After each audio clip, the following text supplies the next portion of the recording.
Megyünk a Ferenczi Vasmondó következik Pilisnél és Várján. Várjai Zsani csodák csodája verset mondja el, mert felkészül a Margarita Indiás Klub Szegedinda táncsokat a Mosonmegyelővárról. Csodája.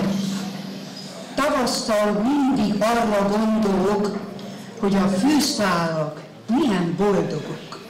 Újjászületnek, és a bogarak, azok is mindig újra zsonganak.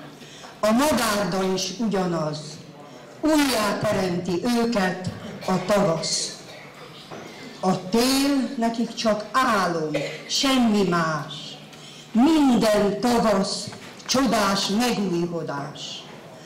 A fajta él, örökre megmarad. A föld őrzi az életmagvakat.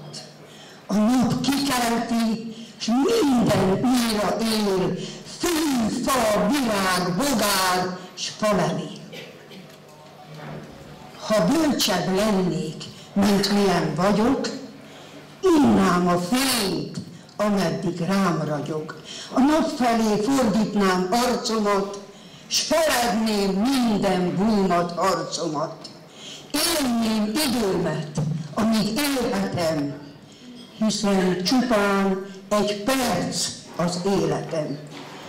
Az, ami volt, már elmúlt, már nem él. Hol volt, hol nem volt, elvitte a szél. S a holnapom, azt meg kell élni még. Csillagmécsem, ki tudja, meddig ég. De most e tündöklő sugár még rám ragyog, s ölel az illatár. Bár volna rá szavam, vagy hangjegyem, hogy éreztessem, ahogy érzem, ez illatot, e fényt, e nagy zenét, e tavaszi varázslat ihletét, mely mindig új, és mindig ugyanaz. Csodák csodája, létezés, tavasz.